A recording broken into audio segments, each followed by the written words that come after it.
Hey, Rick, what did you eat last night? I had dim sum, Kate. I was so excited because dim sum is really one of those things. You know, we've talked about before, like me being not being a meat eater anymore. How there's a lot of things I just stopped trying because I thought, oh, that was always meat heavy and there was no reason for me to go. And I always associated dim sum as one of those things that there just weren't a whole lot of veg options. So I was in New York recently and I went to this restaurant called Tim Wo Han, which I actually found out about on the Rachel Ray Show because she had them on the show and recommended it. And they are famous and popular dim sum specialists from Hong Kong. They're known for creating flavorful, but here's the important word, affordable dim sum. Mm-hmm. And so it's one of the few, what do they say here? The guy who created it is this guy named Mac Kwai Pui, and he's a 3-star Michelin award owner. This restaurant, this chain is famous for being one of the cheapest Michelin star rated restaurants ever. So I went in and there were like 3 or 4 things I could get. So I got these really great shrimp dumplings. I got these vegetable dumplings. I got this thing called a fried turnip cake. And then I also got these pan-fried noodles with vegetables. So all the dumplings were really great. They just had these really fresh vegetables. They weren't overstuffed. And the dough on the outside, super light, you know, barely there. So wonderful. So that once you bite through it, I felt like, oh, this is so wonderful. You really get the taste of the vegetables because it's not overwhelmed by like a dough. Mm-hmm. You know how sometimes those dumpling doughs can be really chewy also? Particularly in the bao. Yeah. Yes. Mm-hmm. Yes. The buns. So none of that was going on at all. I was so blown away. So, but the vegetable dumplings were really good and the shrimp dumplings were really good. And they just had this thing where they took fried turnip, or they shaved turnip and made it into a little pancake, fried it and served it. It was really, really tasty. And they also had pan-fried noodles with vegetables, which were, you know, pan-fried noodles with really delicious fresh vegetables. Hard to beat. It was so tasty.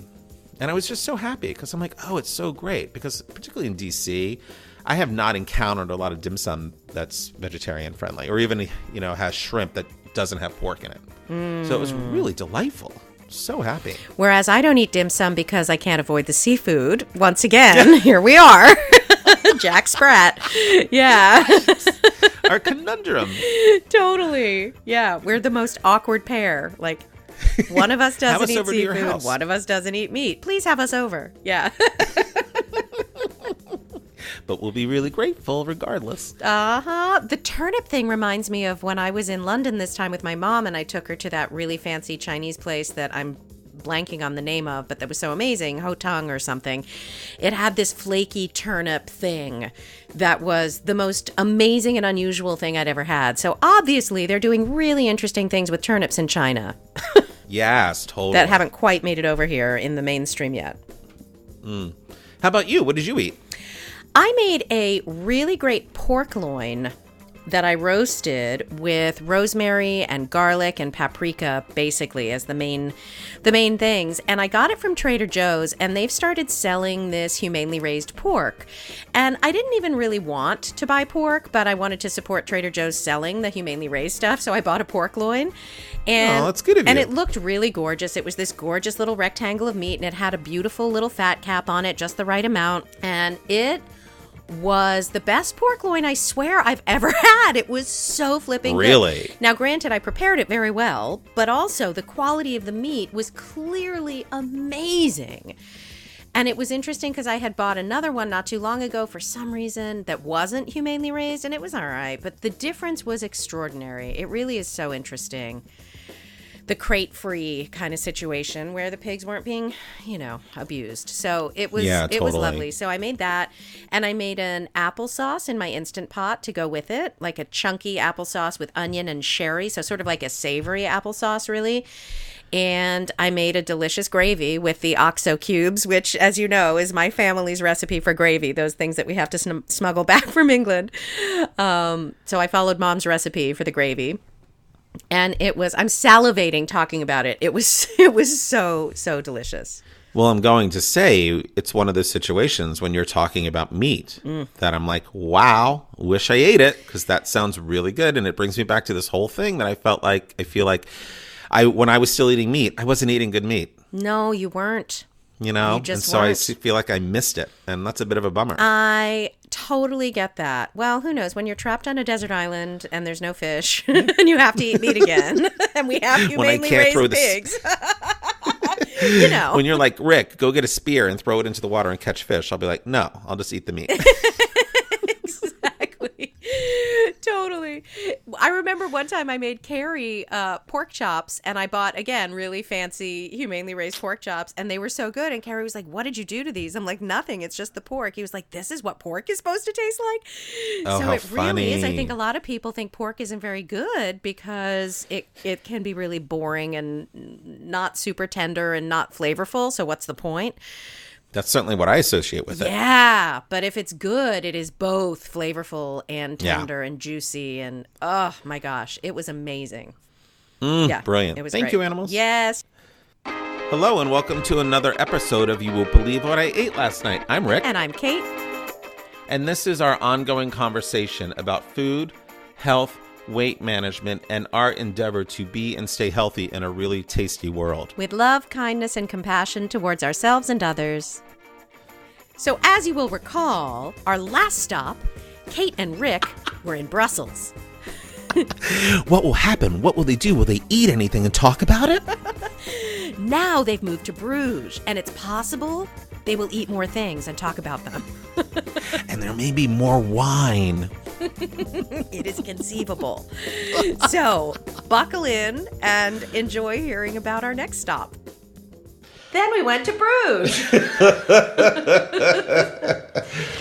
And we wanted to eat on the square because Bruges is one of those towns that has the charming medieval town square. And Rick and I have both agreed in the past that we're willing to eat at what's probably a tourist trap once on a square in a European city. So we found in this tour book that was left for us in the Airbnb, the restaurant that they said was the best one in this marked square, called the Huis de Mine. Easy for you to say. And Dutch speakers, I apologize. And sure enough, it was charming. It was pretty spectacular because as we sat out at the table, there's this huge Christmas mart that's set up right in the square. So we got to look at a very beautiful, tall Christmas tree, lots of twinkly lights, lots of little stalls where people were selling their holiday wear. Yes, and the giant tower, the belfry, and all the beautiful architecture. So you can check out our website for pictures because it was lovely. And we had a heated patio, and it was just charming. Yeah. And I had like one of the best Croque Madames I'd ever had. It didn't look good. It didn't look like it was going to be great, but the eggs were those gorgeous bright yellow yolks, and it didn't have a bechamel on it, which Croque Madame usually has. It's a ham and cheese sandwich, basically. But it looked dry. It looked like it didn't have enough filling. It looked like it just didn't look good when it came out. I was like, ugh. It was like, I've been thinking about it ever since. I would eat it again right this second. It was absolutely delicious. I had this brie salad that was so tasty. Mm-hmm. Literally lettuce and chunks of brie on the salad nuts. and some big nuts and a little bit of endive, and it just had the lightest coleslaw and the purple coleslaw. Yeah, that was just sort of mixed in with it, and it had sort of a very light dressing, but the coleslaw also had a dressing on it. So once you mix this purple coleslaw up into the salad, that sort of became the dressing. And you just sort of ate all of the green stuff while making sure you cut off a big chunk of your brie cheese to go into that bite. And it was lovely. It was pretty heavenly. Even the picture in the menu looked really great, and it didn't look exactly like it, but I was like, oh my god, that looks like so much cheese on a salad. It was really good. It was giant chunks of brie, like more than bite size. You did. I just have to, they was appealing, I have to say. And we've pretty much been on a cheese fest so far, I would say. So unusual for us. Yeah, it's not. We just wanted to have as much cheese as possible to bring it to you people. Exactly. That's why we do. We do it all for you. Yeah. And then we had some frites, which were meh. Yeah. Mm-hmm. Yeah. Yeah. And then that night, because we hadn't had enough cheese, we decided we wanted pizza. So we go to this pizza place called Automat, or Automat, Otomat. And it had like wood-fired thin crust Yes, pizza with interesting toppings. Super cute restaurant, really charming people, friendly people working there. Again, as there seem to be everywhere. Yes. And we got one regular margarita pizza with buffalo cheese spread on top. Burrata. Burrata on top. And we got the other pizza, which was called what was it called? I don't know what it was called. I don't remember. Oh, such a fun name. But it had, what am I drawing a blank? Gherkins. Oh my God. And pickled onions. Gherkins and pickled onions. Like little cocktail onions. They called them Belgian onions. They're like little pearl onions that they had pickled. And it was a funky cheese. It wasn't mozzarella. Yeah. It was some funky Käse that had like I'm just going to say funk one more time to it, right? And then it was all like pickled and acidic. Yeah. It was really good. And it was a white pizza. It didn't have tomato sauce. And the gherkins were cut into just tiny little slivers and spread throughout. It had lettuce on top too. What didn't it? No. Didn't it? Oh, yes, it did. It did. Thank you. It had a mesclun mix. Mesclun, yeah. Undressed mesclun, which... It cut it just a little bit, yeah. But the idea of pickle on pizza was new to me, and I really liked it. Yeah, I'm generally a fan of pickling, so it was fun to have it. For an appetizer, we also got this hummus, which I couldn't figure out. It was really smooth, really creamy, really flavorful. Not sure what the flavors were in it. It was just normal hummus. But it was just really good. It also came with a jar of pickled vegetables. They had pickled carrots and cauliflower and a couple of those pearled onions. Radishes. And you just sort of dipped all of those little pickled things into the hummus. It was really freaking tasty. And there were a bunch of nuts. That was the other thing on the hummus. Tons of cashews and pepitas. And pumpkin seeds, Yeah, that were toasted and coated in cumin and some other stuff. Yeah. Oh, the cashews were coated in cumin. They're raw pumpkin seeds. And I think they're sort of more, I don't want to say burnt pumpkin seeds, but some of the seeds were even darker, which... When I asked him, he just said the pumpkin seeds. So I'm assuming some were darkened more so than others. But it was a really wonderful combination to have on the hummus, I have to say. Yeah, it was great. And because we hadn't been out sampling enough all day, we found this really great bar called Madam Wong's. Yeah, so we looked up best cocktail lounges. We wanted specifically like a cocktail bar, not a sports bar type bar. And Madam Wong's. And so it was a long walk. It was. We were not excited about it. On quiet streets, and it seemed really deserted. Yeah, totally. And we got to Madam Wong's, which had beautiful decor. It was so charming. It definitely had a whole Asian vibe, but also a lot of really comfy mismatched chairs. Felt a little bit like a sort of hipster coffee house in terms of the furnishing. Yeah. But then it was dark and had a bunch of Chinese stuff. And James, the proprietor of Madam Wong's, who I don't know where he's from. No, we're pleased to report he is of Asian descent, because otherwise we would have had issues with Madam Wong. I know. I was like, thank God. Yeah, but so he asked us what we wanted in a cocktail, and he like guided us. He's such an artist in the way he made it. And so, do you remember the name? Dr. Wong. Was it Dr. Wong Dr. of the Wong one we got? drink, yeah. And it was made with bourbon and lemon and some Chinese cough syrup that was herbal and something else. Mm-hmm. And it was served in these beautiful little sort of, what we would have first thought were sort of little soup dishes, but it had a little bowl, a little plate, and on top of that was a bowl and then a tiny little lid on top of the bowl. And you take the lid off, and then you have to pick the bowl up from both sides and sip from it, or, it's so sweet. Beautiful porcelain with gorgeous patterns on it. Yeah. And we found out later it was actually teapots. Yes. Not teacups, but teapots for brewing the tea.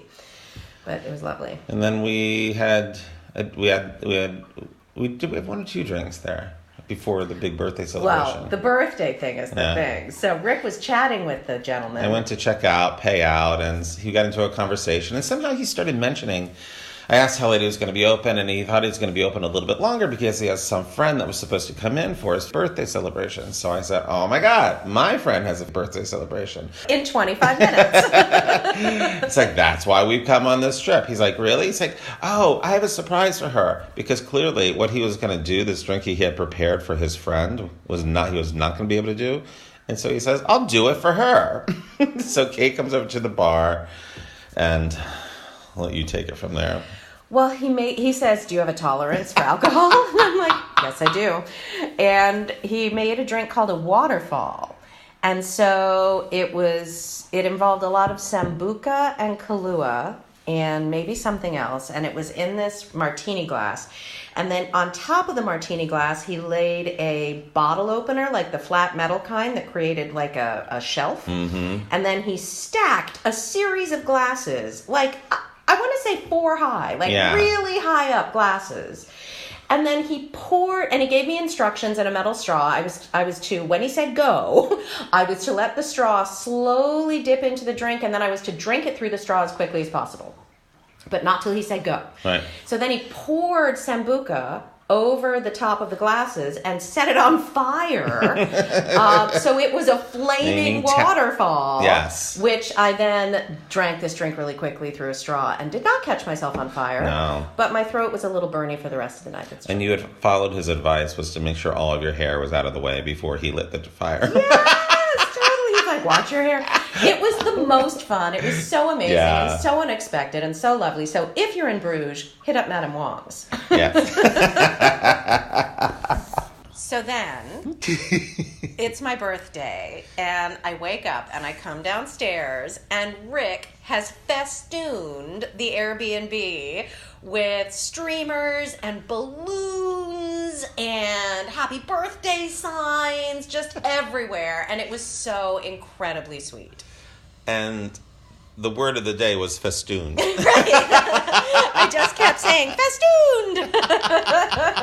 But it was festooned. That's fun. Exactly what it was. Very fun. It was a delightful way to start the day. And the Airbnb, of course, had coffee, and it was just lovely. So we decided, well, we're out of town, we're in a foreign country, might as well go out and celebrate Kate's birthday. Yeah. We'll try tasty things.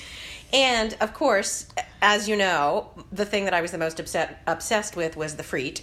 So they had this tourist trap Frites Museum, an actual museum dedicated to the potato and the fry. All of the signage was really cute French fries with faces telling you to do this and do that and talking to you as though the French fries were real. Almost as if the whole museum was meant for a child.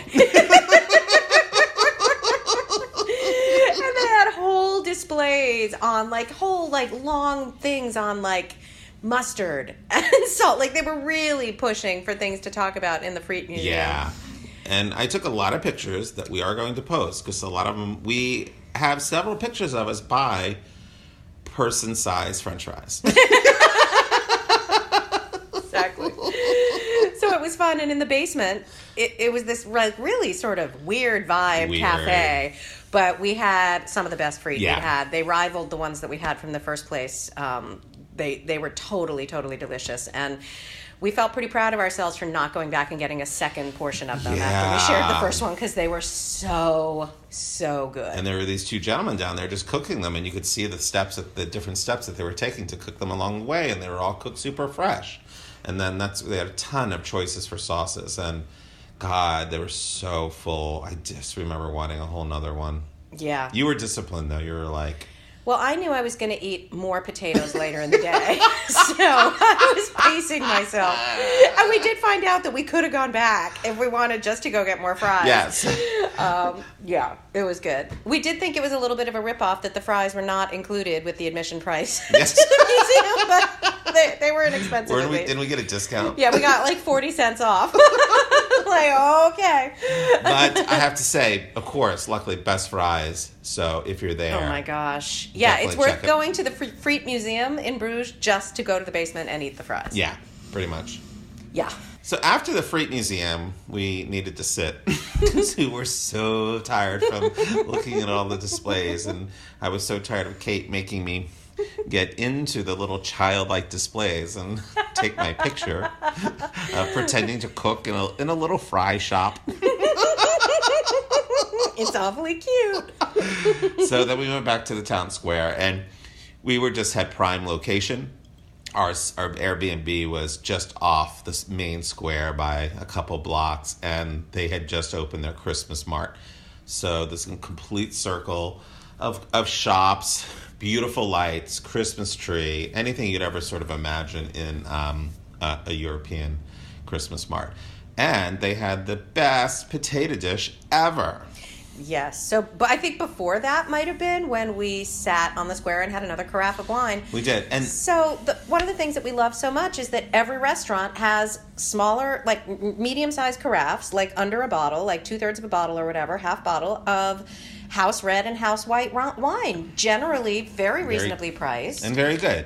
And really, really good. Definitely better than house wines by the glass at home, in my opinion. Because the amount of times I bought a glass, and I'm always like, this is so disappointing, but you have to finish it. I've never had that happen abroad. No. And so we're big fans of the carafes. It's almost if they want you to come and sit on the town square and relax and enjoy yourself. And every restaurant, we just got to the point that we didn't even need to see the menu anymore. We'd be like, we just like a carafe of the house red. Yeah, it was awesome. So we took an hour or so to recover from that. Then we went to the... Then we went into the town square. Into the Christmas mart, because there was this potato dish that I had seen the day before, and I desperately wanted to try, because it was one of, the little huts. Some of them are selling merchandise, some of them are selling beer, some of them are selling, like, mulled wine. Yeah, I had some glug the day, well, they don't call it glug there. It's something wine. Glue wine is what they call it there, which is the mulled spice wine. Right. Good jewelry, cheesy jewelry, sort of ran the gamut of everything. Yeah. We bought gloves. We did buy gloves.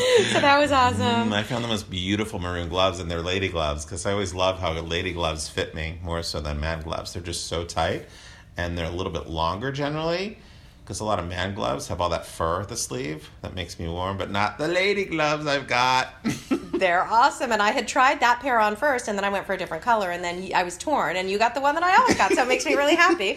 So we have the same gloves, but mine are green and yours are maroon. Burgundy, yeah. So these potatoes were cooked. You guys are going to have to go onto the website to see the photos of this. Yeah. Cooked in a giant, like way bigger than a paella pan, like enormous huge pan. And it was... She basically has all the potatoes chopped up in there. She gets this to the little hut and just gets everything ready.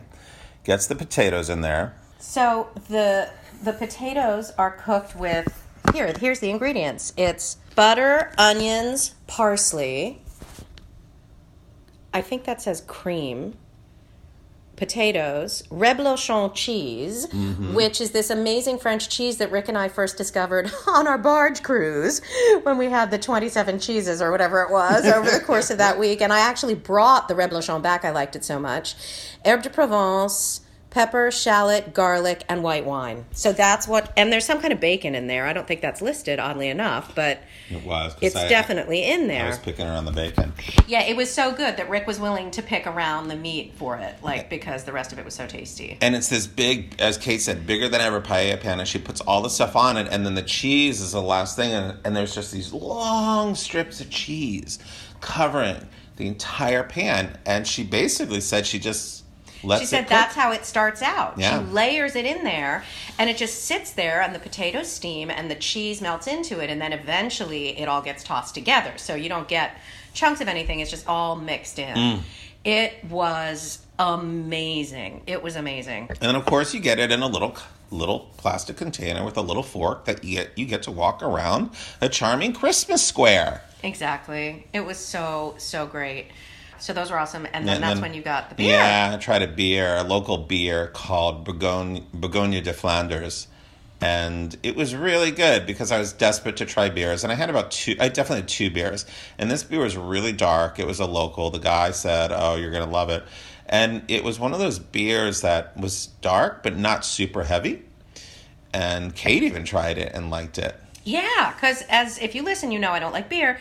But I wanted to taste Rick's beers while we were away, so I was excited for him to have beers, because we would pass these bars that had literally 400 beers. Yeah, beer's the thing. And these shops, just like convenience stores, that had just like entire walls of different bottles of beer. So many. It was a crying shame that we didn't want that, because that would have been really fun. It's a beer drinking place. It is a beer place, and so... it looked like Guinness. It was that dark, heavy beer, and I was prepared for it to be bitter and disgusting. I was like, oh no, it's dark, because I'm generally a light beer kind of guy.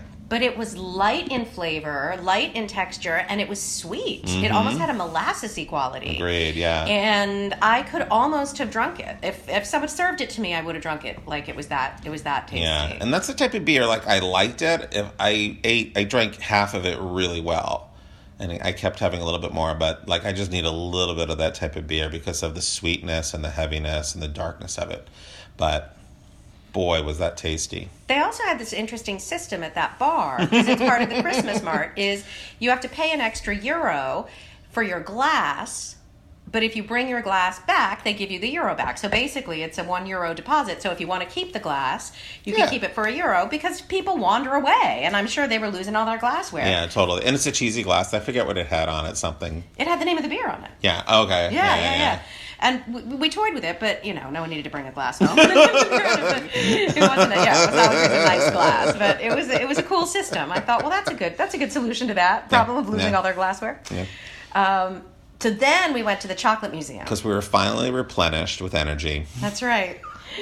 So we went to the Chocolate Museum and learned all about chocolate and how it's harvested and the different types of chocolate and the history of chocolate. And I thought it was going to be super cheesy, particularly after the Frites Museum experience, but it was not. No, there was a lot of information. And the other really fun part is all throughout the displays that you were reading, they always had samples of the chocolate you could try. So we got to try little samples of chocolate all throughout. Yeah, they have those little discs of dark chocolate, milk chocolate, and white chocolate.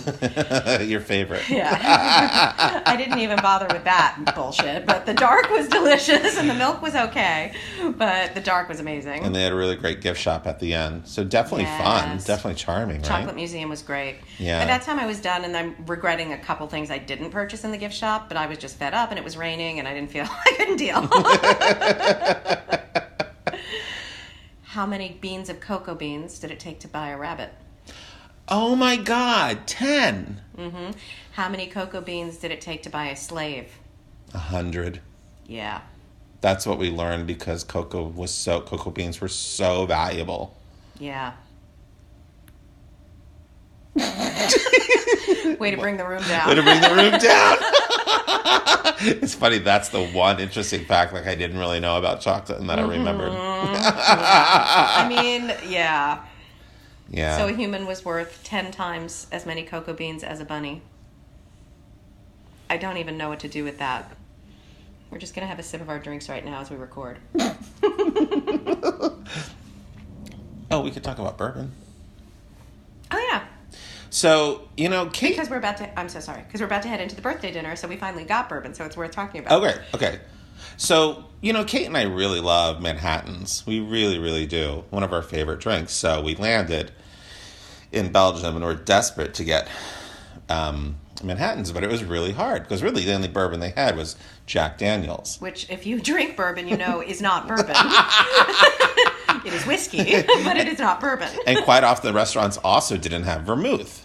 They had something similar you found. Remember there was bar? an Antico, and there were some that did have vermouth, but they didn't want to mix it in a drink for you. It's like something you drink separately. They were sort of opposed to the concept. Yeah. So it's definitely a beer place. It's definitely a gin place. Yes, right? gin. A little bit of vodka. Mm-hmm. Definitely more gin than vodka. So I found that really interesting. I was definitely doing a lot more wine. Yeah, and less cocktails. And I was doing more gin. Mm-hmm. So it was the big shocker. Then we go on to Kate's birthday dinner. Oh my gosh, y'all. Okay, so this restaurant was called in English it's the New Museum. I don't know, it's New Museum or something. And this is how much Rick loves me. It's a steakhouse.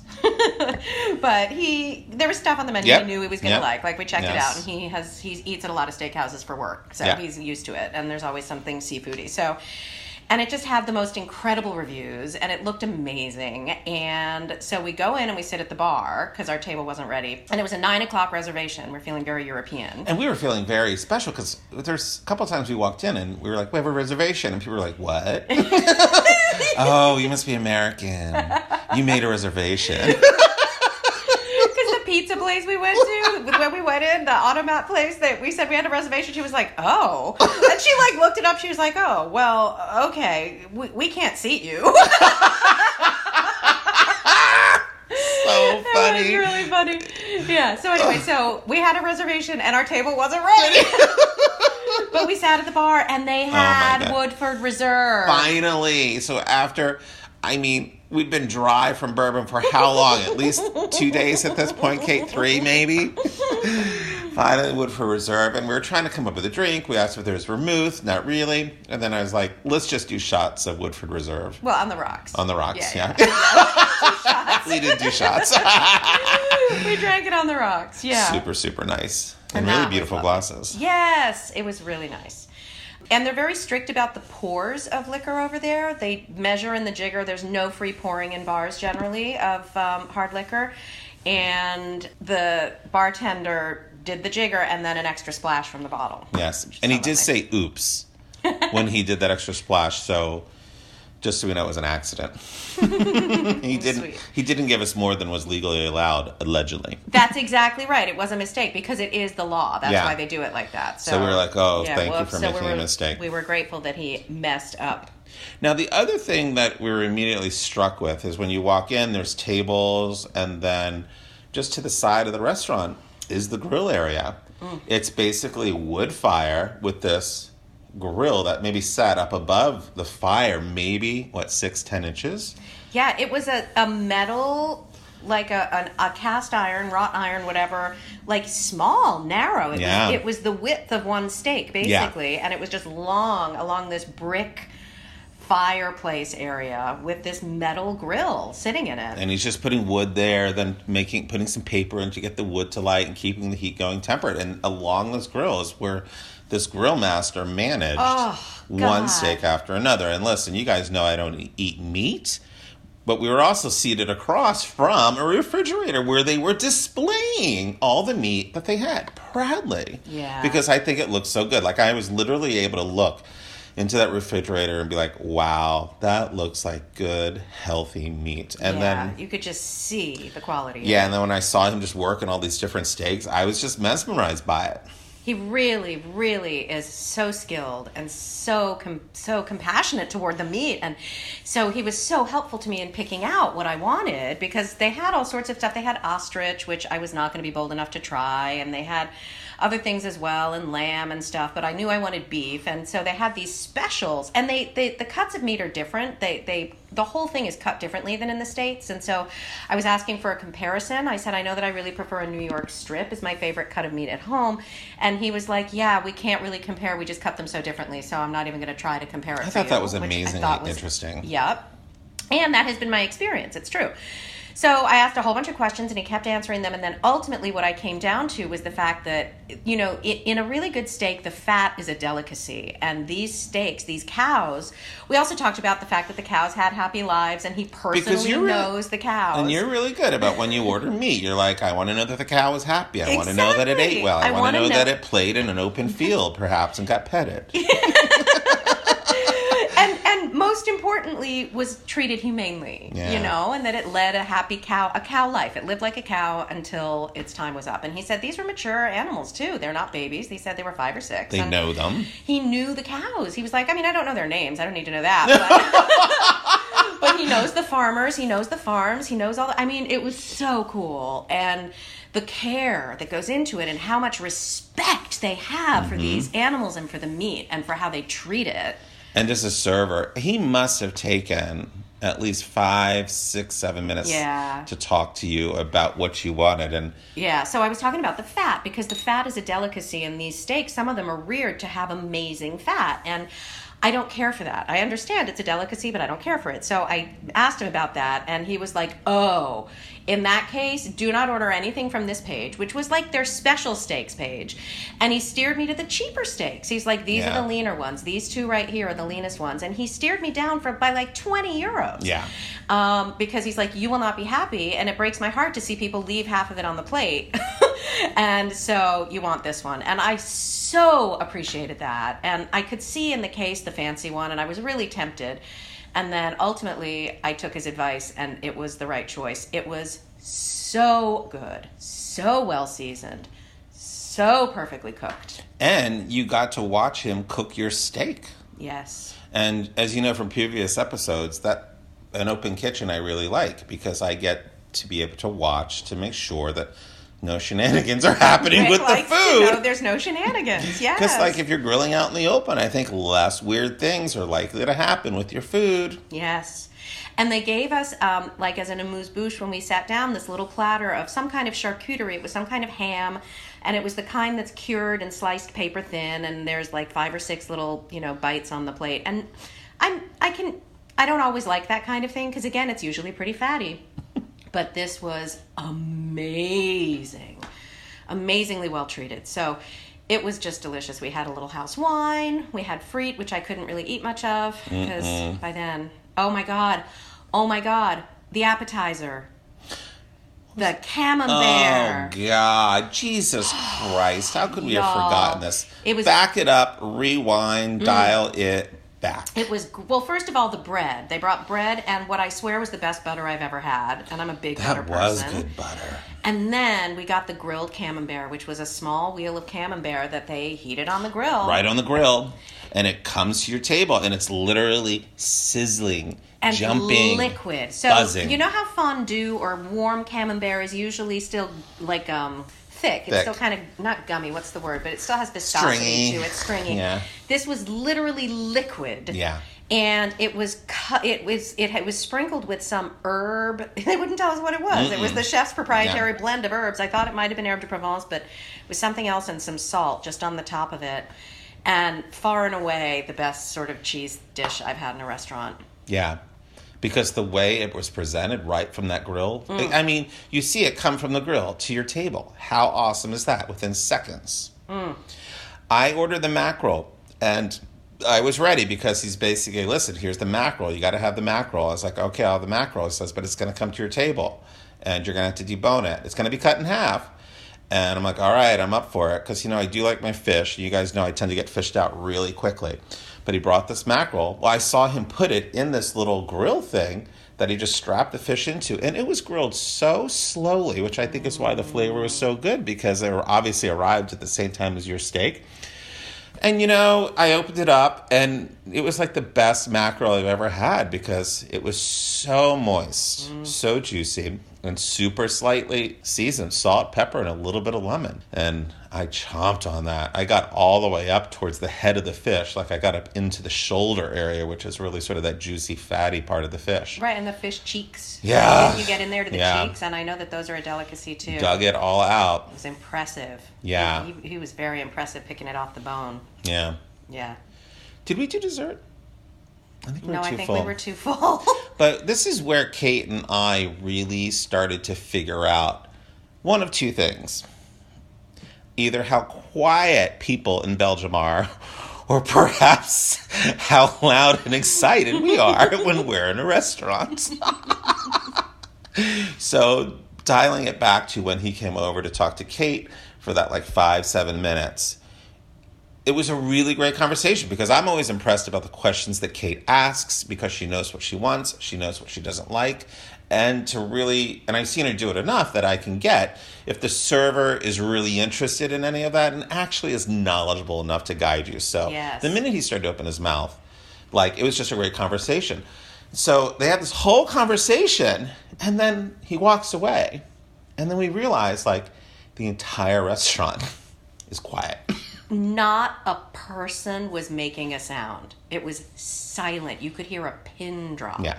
And we just sat there in the silence for a second, and I would say maybe a 5 count, and then gradually everybody started talking again at their tables. Because I think everyone was listening to the entire conversation going back and forth between Kate and this guy. It was really bizarre. Yeah. Yeah. And overall, a lot of the restaurants, super quiet. And we're pretty good. We're always really good at realizing our potential for vocal loudness. We know really we are. tend to be loud, and I think we know when we are loud and when we're not. And we did not think we were being loud. We were not being loud, but yeah, it was interesting. We were excited. Yeah. And the guy who answered all the questions apparently isn't even the server. He's just the griller. And so he's not used to dealing with the people, but I think somebody was busy or somebody was out or something. Him and his other friend, I guess, own it, and they have these giant beards, and we're like, how is he not catching his beard on fire? On fire at the grill. Yeah, they looked hipstery, and it was very cool. So, best birthday dinner ever. Ever, ever, ever. It was so great. So good. Thank you, the new museum. Yes. And, we learned his name from the ring guy, and I forgot what his name was, the grill master. Oh, yeah. Well, next day, of course, we had to recover.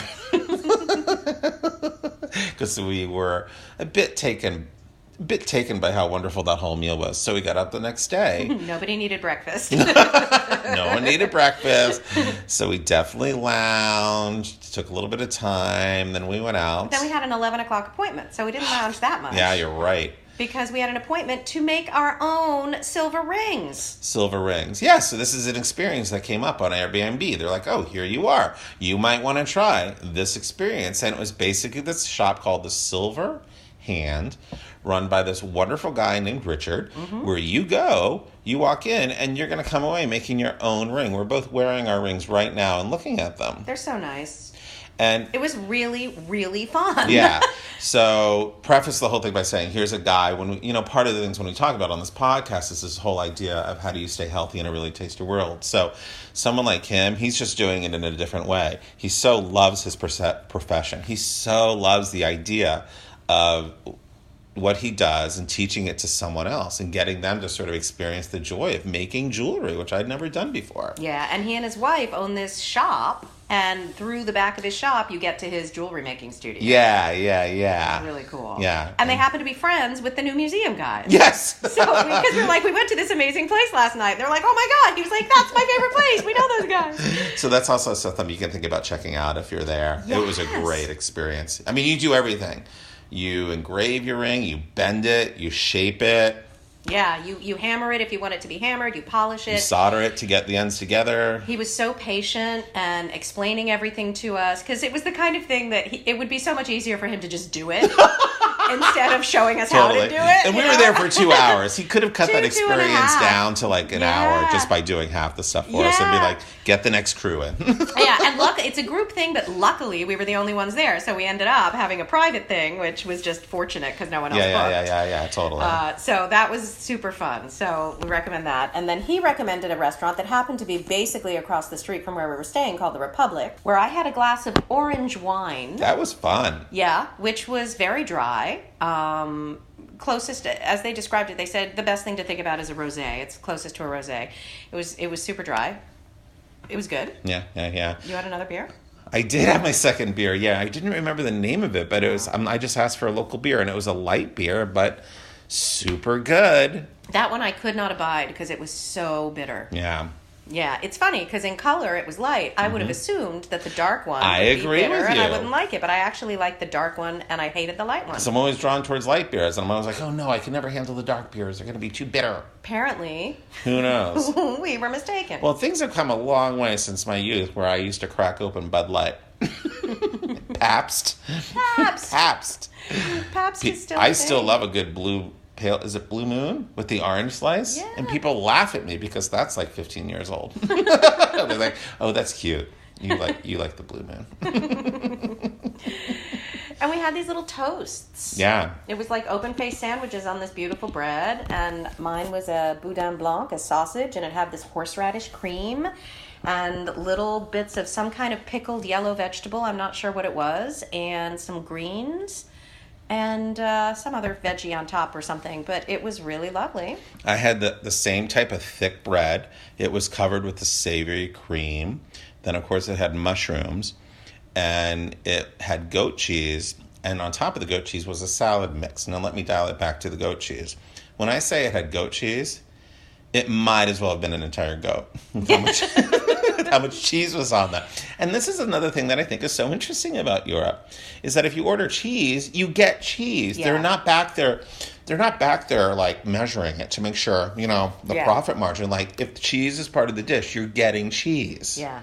It was so delightful because there was the thickness of the bread, and then when you had the softness and the moisture of the savory cream. And it also had a mustard, didn't it? Yes, it did. It had a mustard, the savory, and then you have the juiciness of the mustard, the savory cream, and the goat cheese. I mean, it was such a wonderful combination, and I just love that whole idea of when people can really get a piece of bread that's tough, or not tough, but thick, yeah, in texture to match sort of the texture of what's on top of it, right? Yes. That so rarely happens. Yes. It was lovely. Yeah. Then for dinner, we were a little bit ready for a break from Belgian food.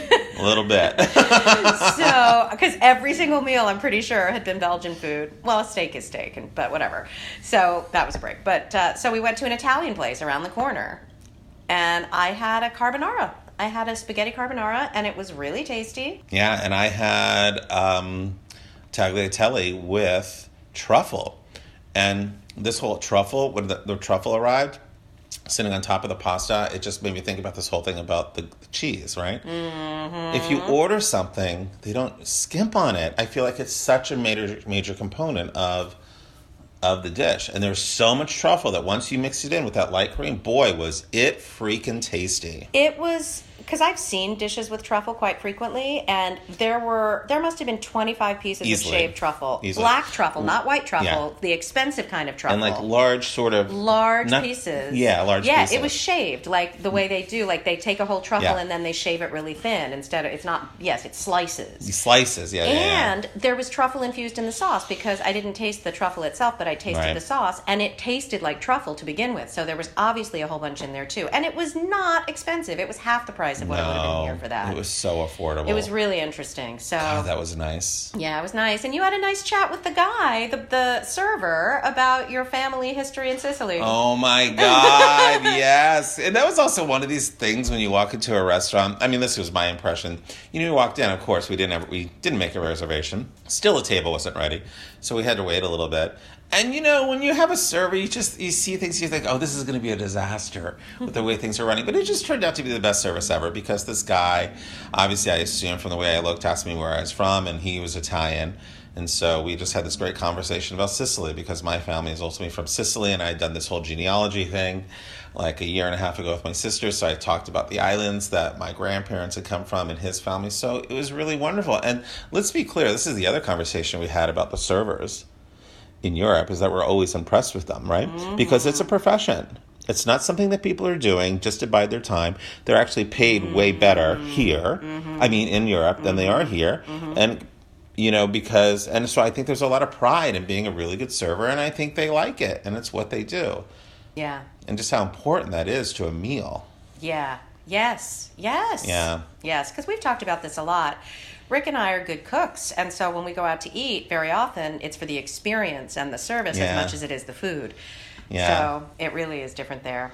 Yeah, and also what was really common in all of these places is like everyone was pooling together to get everything done. Mm-hmm. Like the woman that was working her butt off at this bar to shake all those martinis, she's running those drinks out as soon as they were ready. Mm-hmm. There's a lot of communication going on, because I feel like there's a lot more sort of family-owned or individually owned businesses.